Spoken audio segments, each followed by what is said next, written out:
We now go live to the alternative paper review. Good morning, my neighbours! What is up, you sexy mother hubbards? It's Thursday and it's time for an alternative paper review.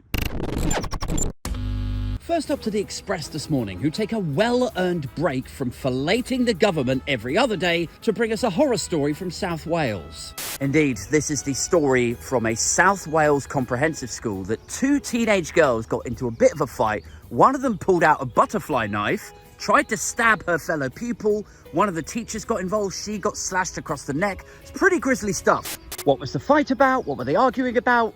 Who could say? Thankfully, I'm happy to report I have very little in common with teenage girls. I have no idea what they talk about. Maybe for stories like this, we need a teenage girls correspondent, you know, to tell us what teenage girl, like who could do, like Prince Andrew. There you go. There's a job for Prince Andrew in his royal duties retirement. Oi, Andy, I've got a job for you here. Could you tell us what gets teenage girls, like, really irate? Oh, well, I can say, to be honest with you, most of my social interactions with teenage girls was just them saying, was that all right? Right. Yeah, it's when they grew up to be fully grown women that they seem to get actually very upset with me. Sure.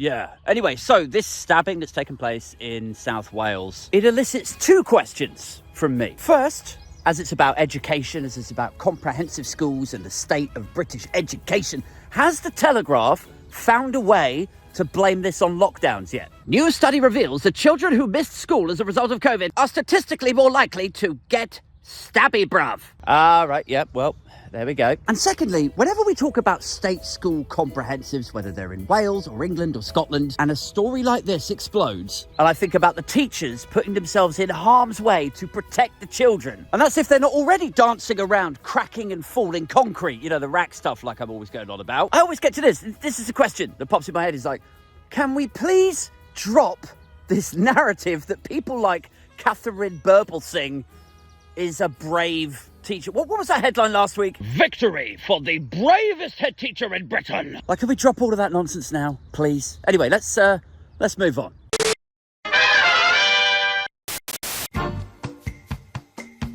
Over to the Mirror now. Labour, we will nationalise rail in 5 years. Now, this is the story that Labour policy has bubbled up. Quite a welcome policy to me. If you spend any time commuting in and out of London, this is going to make your heart sing. Because I live out in Hampshire, right? I have to go into London once a week. It costs me 50 quid a pop. And for that £50, I get basically no seat. Like last night, getting back home, this wasn't even at rush hour. It wasn't like 5 or 6 o'clock. This was like 9 o'clock at night. I had to sit on the thing by the electric doors. Like, have you seen the state that the rail network has been allowed to descend into? The delays, the cancellations, every week. I'm not even exaggerating. Every single week, there is either like a 20 or 30 minute delay on my train in, or they cancel all the trains between 7 and 11 o'clock at night. You know, people's tired, exhausted wives are like, it'd be nice if you didn't just stay out and get hammered every Thursday. Meanwhile, they're equally tired and exhausted and somewhat alcoholic husbands are like, well, look,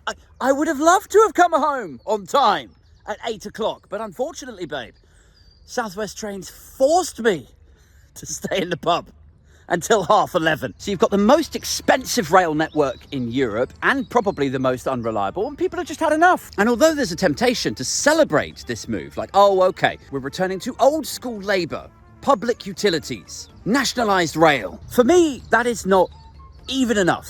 It's not enough. I want the historic privatisation of rail and Thames Water, any other public utilities. I want them documented as clear case study examples for why privatisation of public utilities and monopoly industries fails. It's been tried, it's been tested, it is not a good way to do things. You know, they sold us the dream that if you privatise some of these services and then, you know, put out bids to different suppliers, it would encourage competition, but it doesn't work. You know, you always get one of these companies, one of these government outsourcing institutions like G4S, First Great Western, Capco, Virgin Health, companies that exist solely to win government contracts. They pull in all of the money out of the government, slash the salaries and benefits so they can afford to undercut the other suppliers. They move their offices to cheaper, further away locations, which creates logistics challenges. Plus, and probably most importantly, because they're private companies, they have a board of directors. And shareholders and investors and every single one of those investors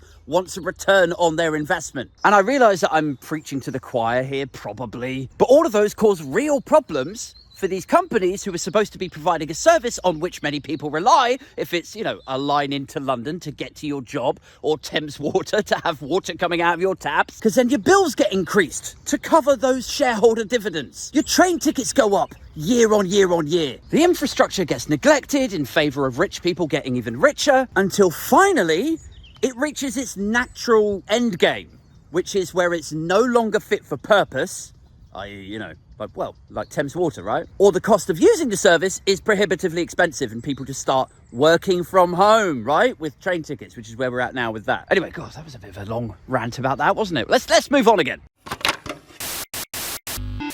Finally, to the Times, who lead with England is the worst in the world for underage drinking. England is the worst in the world for underage drinking.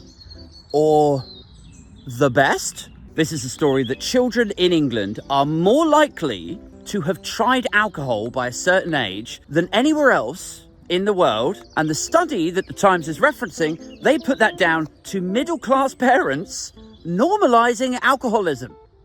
So according to the Times, or this study, middle-class parents enjoying a tipple, having a few too many beers or a couple of bottles of wine, that is normalising alcoholism. And so then the children feel like it's okay, like alcohol is probably all right. And then they give it a cheeky little try, whether that's under the watchful eye of their parents or, you know, secretly alone up in their bedrooms. Sorry, did you say, children, alone? Oh, come on now, Andy, pack it in. All right, pull your pants up. What is my take on this story, though? You know, kids in England, more boozy than other kids in the rest of the world. Middle-class parents normalising alcoholism. I think it's probably a problem. But I also think a more interesting question might be, why are these parents drinking so much, right? Now, if you're asking yourself that question, let's just pan out a little bit and look at the context that we're sitting in, which is that for these parents, the cost of living in England is amongst the worst in Europe. All of our utilities and monopoly services are collapsing. Our teenage kids are coming back from school trembling from a knife fight. So we're like, are you okay, Holly? Are you all right? You look like you need a stiff drink. And we can't even get a break from the younger ones because our childcare in England is amongst the most expensive in the entire world. So yeah, how about you factor all of that in and then judge that exhausted mother over there? Beer bonging that bottle of Prosecco on a Tuesday night. Guys, that's it for this one. I've been Aid Thompson. You've just stayed watching. I'll be back doing my live show on YouTube tomorrow night, just like every Friday night, 7:30. Join me there. Peace.